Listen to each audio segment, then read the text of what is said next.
What's up YouTube, it's Trey and I'm back with another video, and today I'm going to be reacting to NBA TV's The Dream Team documentary. Man, y'all make sure y'all like, comment, subscribe. Also make sure you hit the notification bell so you don't miss no videos. And also make sure you follow me on Instagram and TikTok. I'm going to have all that information in the description down below. So y'all know, man, I just got done reacting to all three parts of Larry Bird and Magic Johnson, the courtship of rivals. And like I said, y'all know I enjoyed every minute of it, you know. Like I told y'all, I feel like I learned so much about them dudes, man, and it just made me just gain an all-around respect for both of them. Cause recently I've been going down like this Larry Bird hole where I'm just like trying to learn more about him, but you know, in the process, I ended up learning way more about Magic Johnson also. And I also learned that, you know, you can't really separate those two. If you do research on one, you know, you're gonna find out a lot about the other also. And I also wanna tell y'all, man, I don't know what been going on. I've been having problems with my camera, so if it look a little blurry, please bear with me. I'm still trying to get that figured out.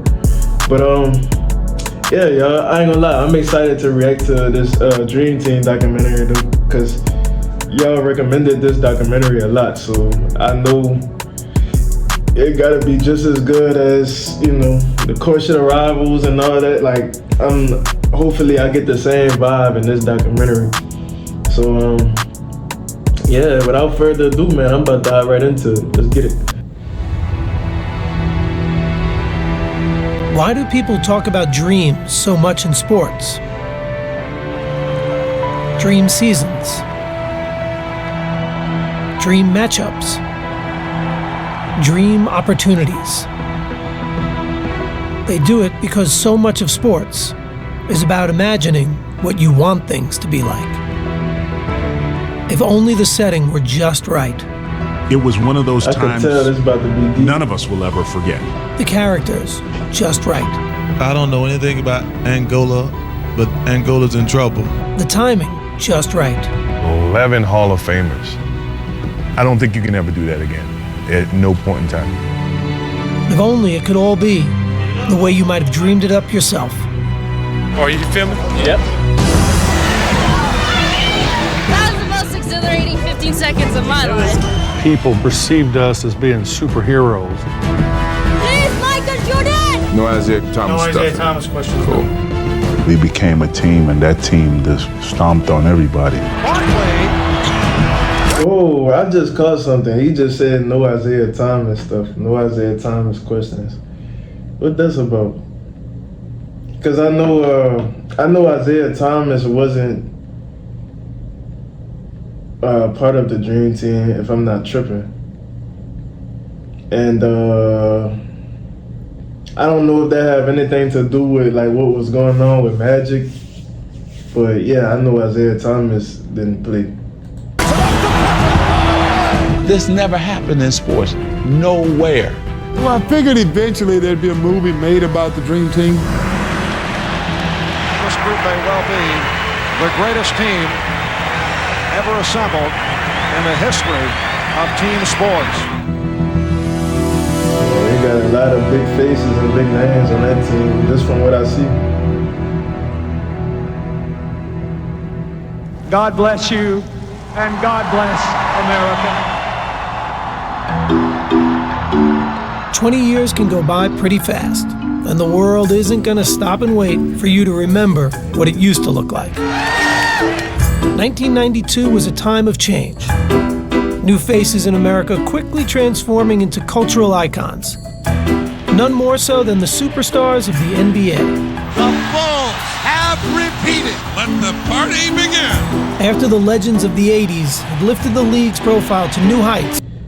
I'm not gonna lie, y'all. I really feel like a lot of y'all was blessed to be living around this time, because it's so much shit that I wish I would have been able to see live, like with my own two eyes. Like, you know, I had my share of things that I got to see.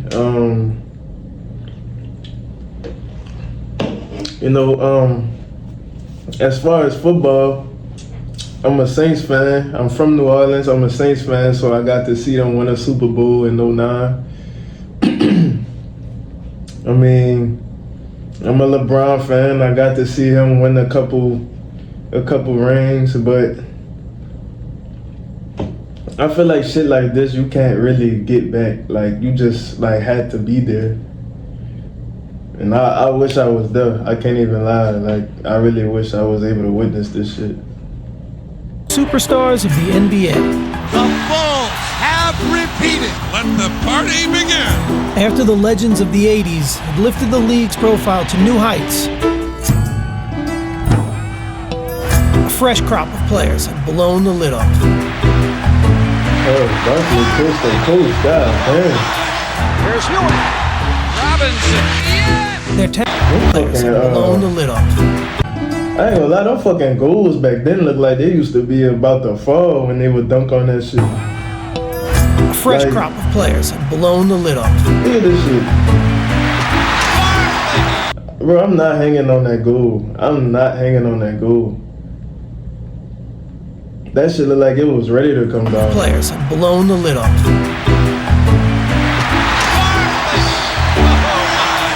Here's Ewing. Robinson. Their talents and their charisma made them more than just basketball players. I am not a role model. They were a new kind of star athlete whose popularity transcended the game.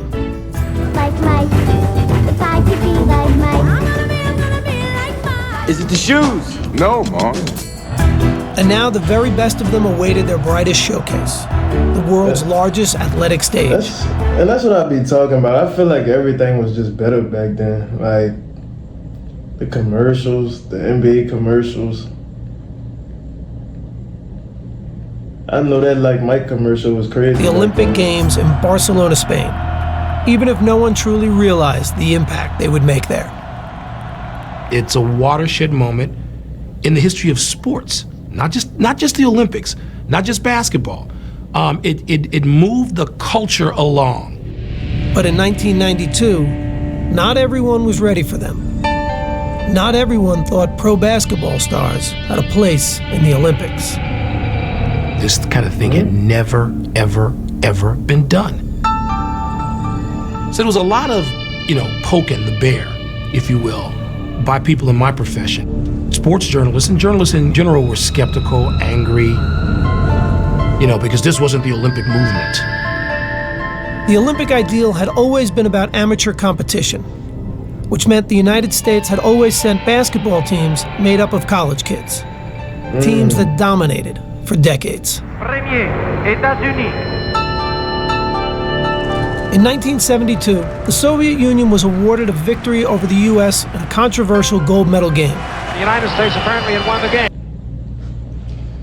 So basically, they didn't like that the U.S. was sending professional basketball players to compete in the Olympics, because the Olympics was originally for amateurs.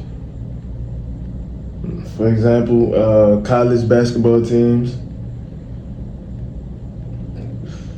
I get it. I mean, but fuck.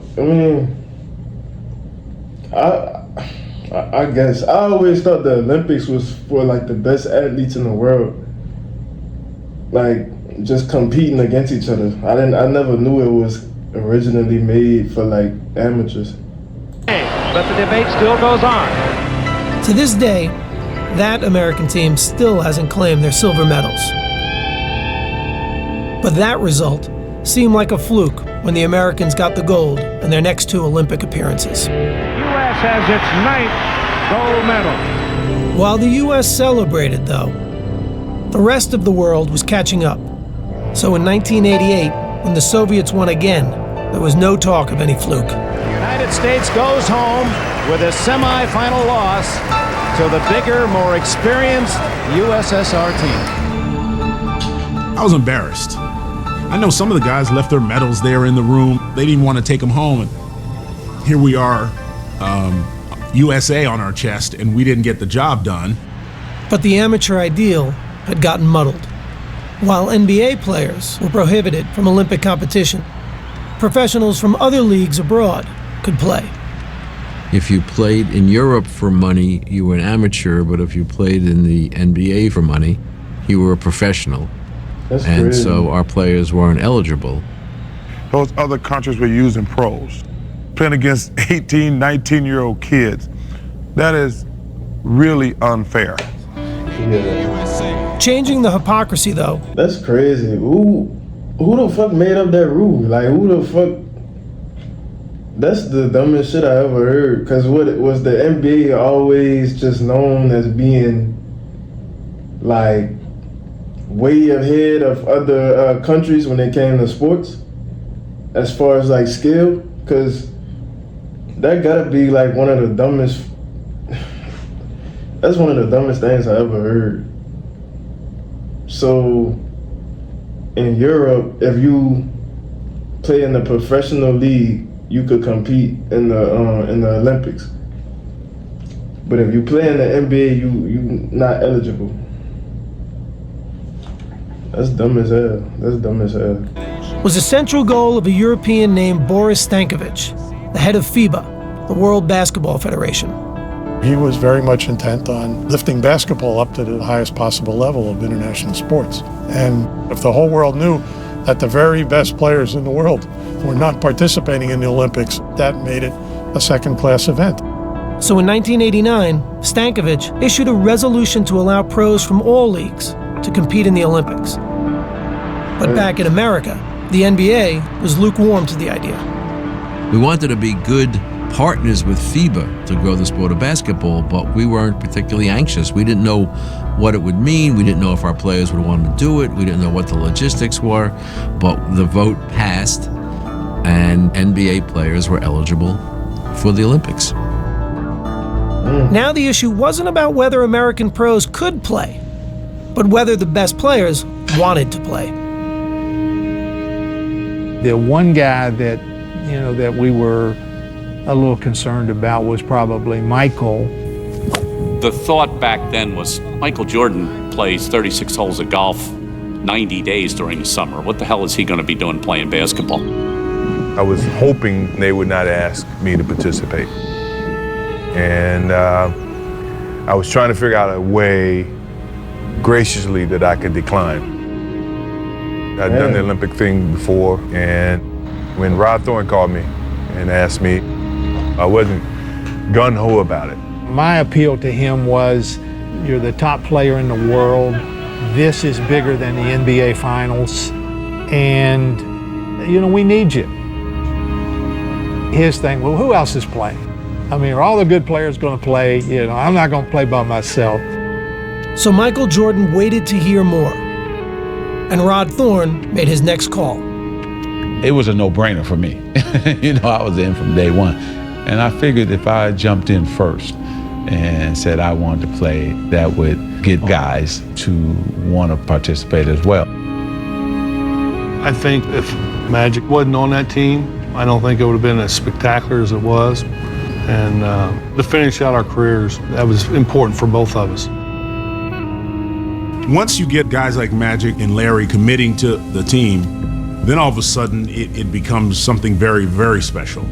Representing the USA is already a tremendous honor, but to know that you're going to be on a dream team is a once-in-a-lifetime experience. Magic, Bird, and Daly. Yeah, that's already a scary set of teammates right there. You got Magic already playing. He said it was a no-brainer. It was sort of a no-brainer for Larry Bird also, because he wanted to, we know their situation. They wanted to suit up with each other for their last, run of their career.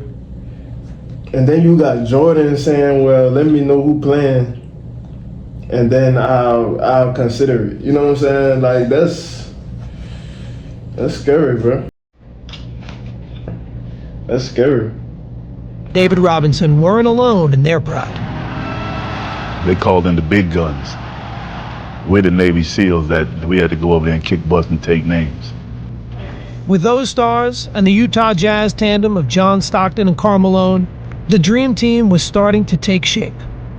It don't matter if you call me last. I got the call.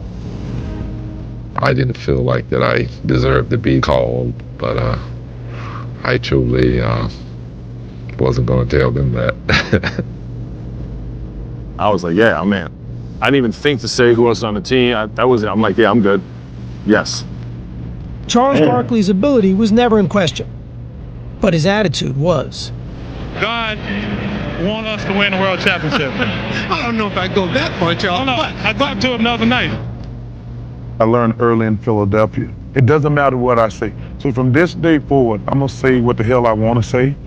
And some people gonna like it, and some people gonna dislike it. But after a series of incidents on and off the court, the least of the committee's concerns were about what Barkley would say. I was asked to talk to him. He was so honored that we would even think about asking him. He convinced me that you won't have any problems with me. Now, with the team nearly complete, Rod Thorne had enough talent secured to go back to where he started. I was about to say Michael Jordan, he had to say yeah to that. If you got all these dudes that's willing to, not even all these dudes, but all these special players that's willing to compete, Michael Jordan had to say yeah. It was only right. It was only right.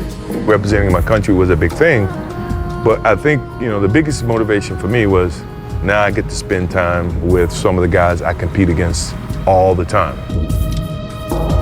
Portland's Clyde Drexler rounded out the list of NBA players, while the final spot on the roster was reserved for an amateur, Duke's Christian Laettner, coming off back-to-back NCAA titles. There's the pass to Laettner. Puts it up. Yes! In any other Olympic year, Laettner might have been the team's biggest star. But on this team, he was fine with being the last guy on the bench. I tell people this all the time, and it may shock them, but my most enjoyable year was my freshman year because they don't expect nothing from you except carry the luggage, do the laundry, and get our donuts. And that's easy. The harder thing is to be the leader. By May of... So it had to be at least one amateur on the roster, if I'm understanding that correctly. So he was fresh out of college, and he was that one amateur that they chose. 1991, 2 months before the Olympics, the team was set. One college kid and 11 future team. Hall of Famers. The man charged with putting it all together was the unflappable Chuck Daly. Okay, all set? I'm set. Chuck looked the part. He was the guy that looked like he owned the arena, but he would also push the broom. His hair was beautiful. His suits were immaculate. He wanted to win, but he wanted to look good. As the head coach of the Detroit Pistons, Daly did both, winning back-to-back championships in 1989 and 90. The Pistons are winners! I'm not gonna lie, y'all. This shit had to be crazy for y'all to be able to watch and see around that time, because I know around that time y'all probably was feeling like this shit is unreal. Like, there's no way that this shit about to happen. There's no way that I'm about to be able to see all of my favorite players compete on the same team. You know what I'm saying? Like, I know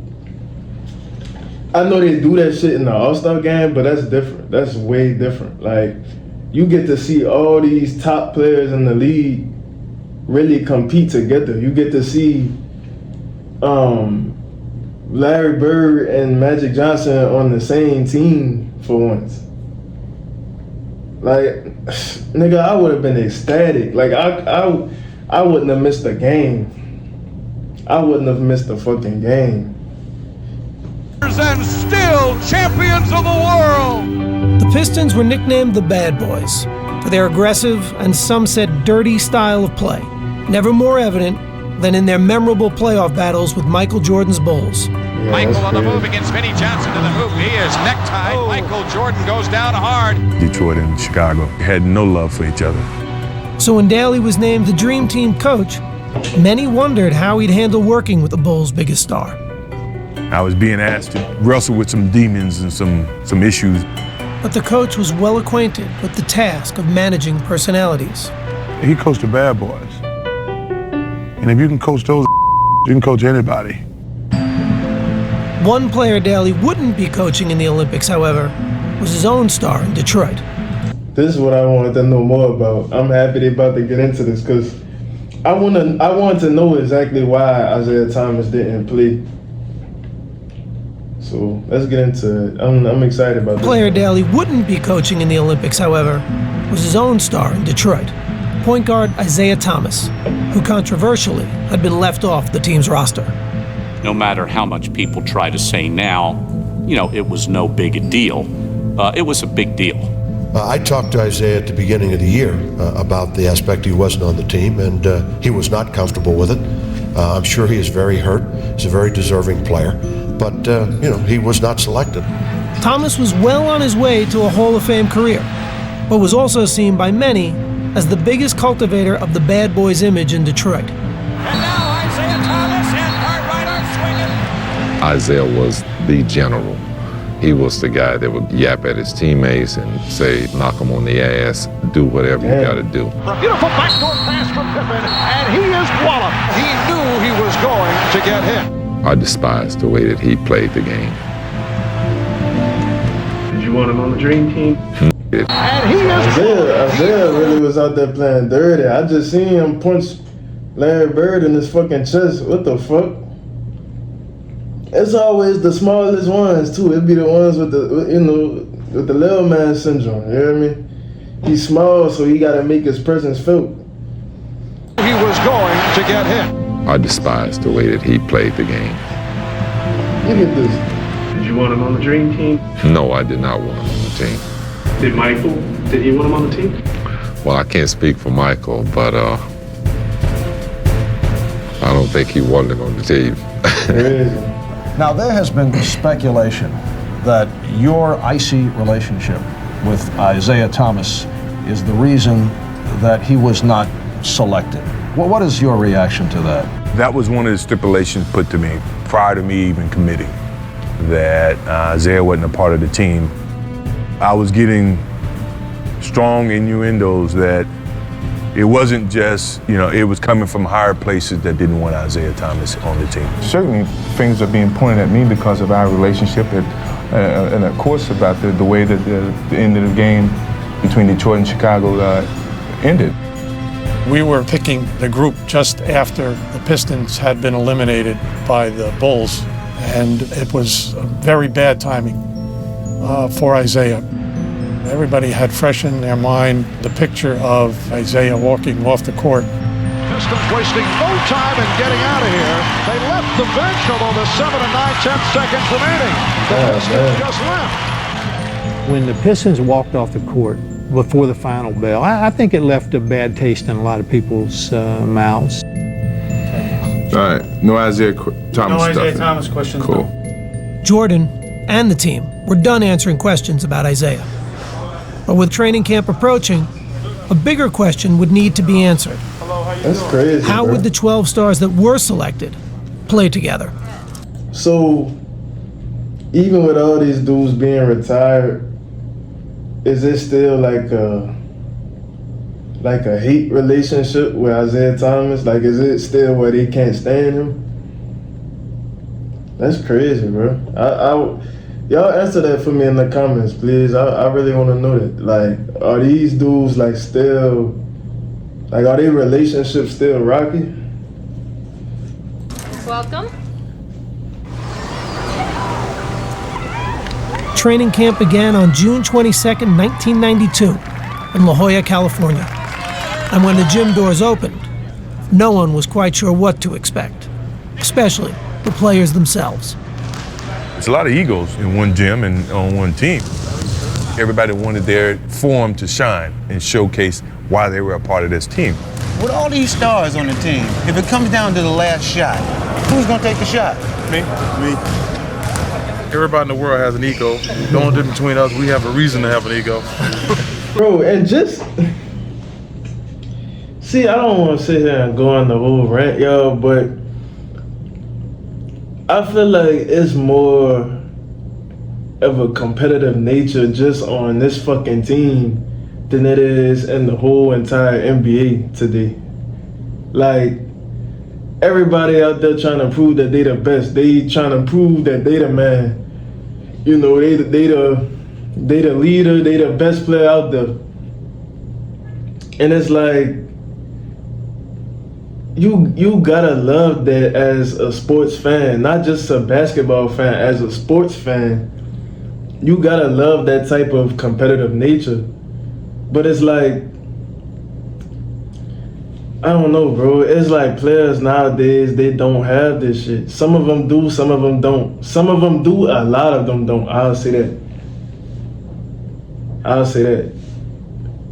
Cause you know, just hearing how competitive these dudes were, it's like, it adds so much excitement and anticipation into like this documentary. You know what I'm saying? Like, I'm trying to see where I know him from. Cause it's not basketball. Like, I seen his face before, but I can't think of what. That's crazy. So yeah, in the scrimmage, the college team was like busting their ass because everybody, like they said, you know, they didn't want to kill each other's egos. They was trying to figure out how to play, because you gotta think all these dudes is used to being that go-to player on their team, so they not used to playing with so many great players at once. I'm assuming the press got the hands on that story because it's in the documentary, like we know this now. That's crazy. So the Dream Team lost to the amateurs, basically the college players that was, you know, coming into the league. God damn. Okay, because I was about to say, I know a lot of those college players, like, they probably was feeling themselves after, you know, beating a whole bunch of NBA legends and great NBA players. They probably went home talking all type of shit. So, but damn, to beat them by damn. The place to do that was Portland, Oregon, and the Tournament of the Americas. It would be the public's first chance to see the NBA stars together in a game, especially Jordan, Bird, and Magic. Daly had asked all three to be team captains, but Jordan had turned him down. I knew how much it meant to both of those guys because they never had the opportunity to play on the Olympics. So I'd say, you know what, Chuck, don't worry about me. You know, let these old dogs do it. Magic and Bird weren't just the team's oldest players.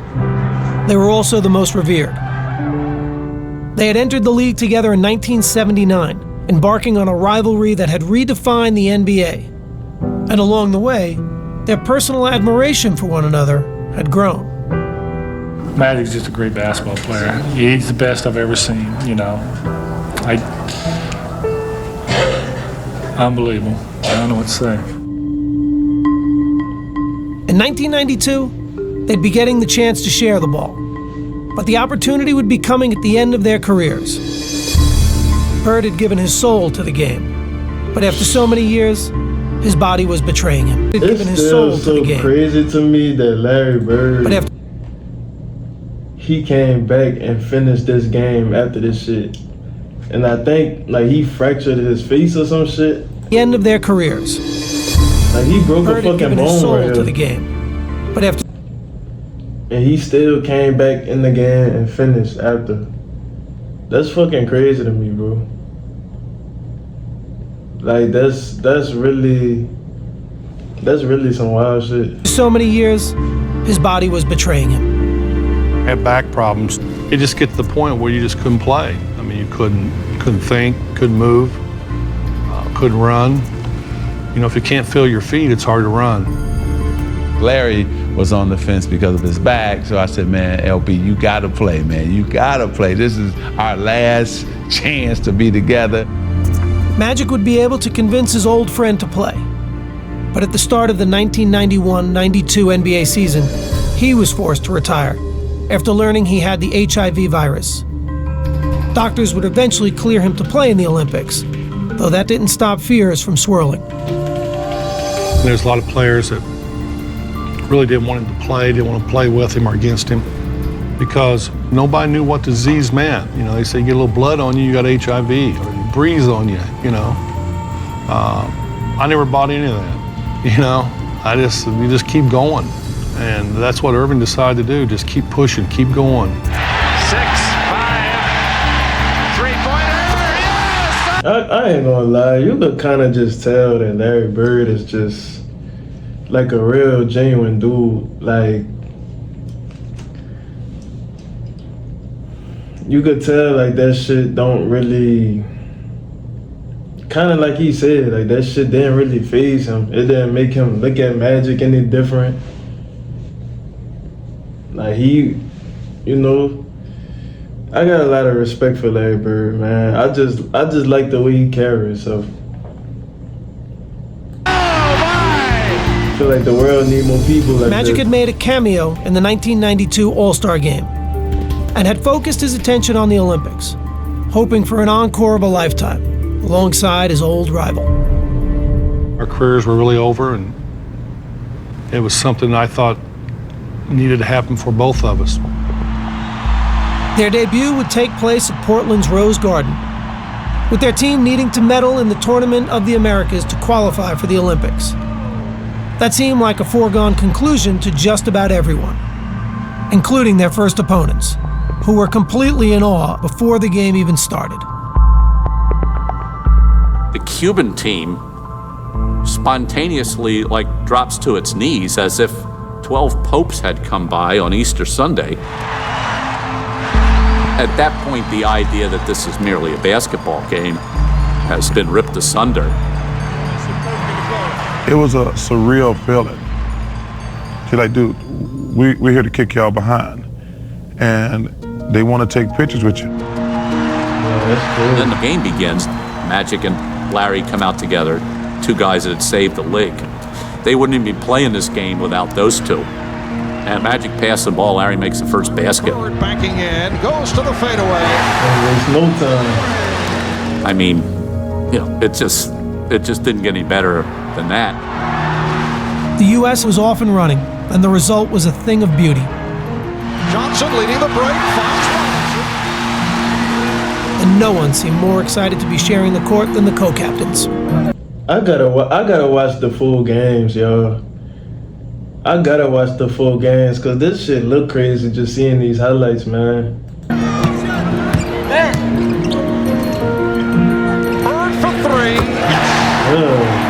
Opening night was a smashing success, with the outcome never in doubt.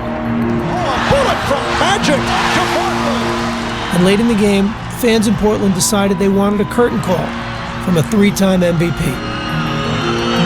The crowd start cheering, Larry, Larry, Larry.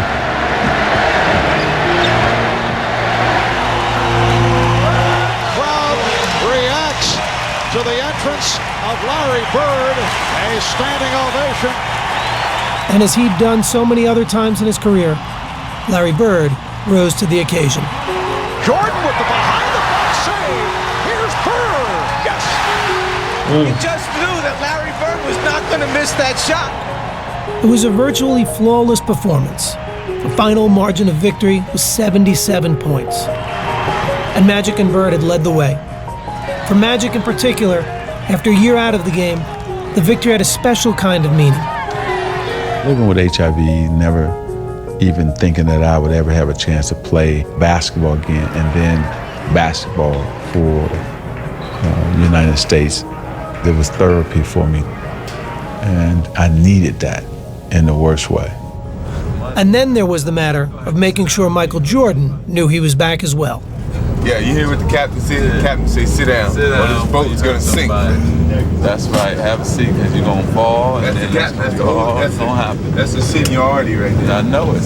With Magic and Michael, there was that little extra something there, you know, and something kind of to prove to each other.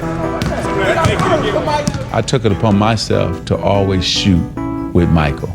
Okay, MJ, free throws today. Who was the first one to 50? Or we had little games. Who was the better shooter? Know what you gotta do. Know what you gotta do.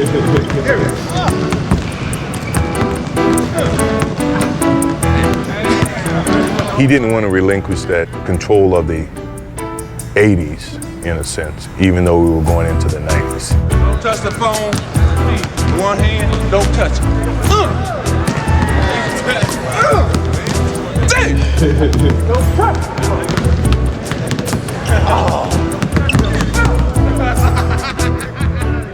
You know, he just come off missing a whole year. So it was who can win, who's gonna have the bragging rights by the end of this trip. You can't get too close to Michael, it's a foul. You haven't committed a foul in almost a year and a half, man. How can you talk? Michael's always tried to let people know that he's the top dog in whatever. That's just his competitive mode. I'm the young guy with the elder statesman. These old guys, they got arthritis. They can't stand in one spot too long. He's a young puppy. I'm the big dog. Whatever We about to hit that 30-minute mark, man. I'm gonna end the video up right here. I do got a part 2 coming for y'all tomorrow. I'm gonna drop that tomorrow for y'all. I'm actually gonna knock out that reaction right after this so I can have it ready for y'all. I ain't gonna lie, y'all. I really gained a lot of enjoyment from basically learning about this era of basketball. Like, one thing I picked up from this video, at least this first half, is number one, it's crazy how the fucking amateur team fresh out of college beat the dream team in a scrimmage. I never knew that. That's fucking crazy. That's fucking crazy. And like I told y'all, I know they was talking shit after they won that game. Like, if I was a college player and I just beat a team with Larry Bird, even though they said Michael Jordan barely played that game, I'm still telling all my friends I just beat Michael Jordan. You know what I'm saying? I just beat Larry Bird, I just beat Magic, Karl Malone, all these dudes. I'm telling everybody I know that I just beat a team full of legends. I'm sorry. But nah, like, I feel like just learning little details like that I love that shit, and that should be good to know, because it be shit like that don't really get talked about that often, you know? And yeah, man, y'all stayed this long into the video, man. Y'all make sure y'all like, comment, subscribe. Also make sure you hit the notification bell so you don't miss no videos. And also make sure you follow me on Instagram and TikTok. I'm gonna have all that information in the description down below. And yeah, with that being said, I'll see y'all in the next video, man.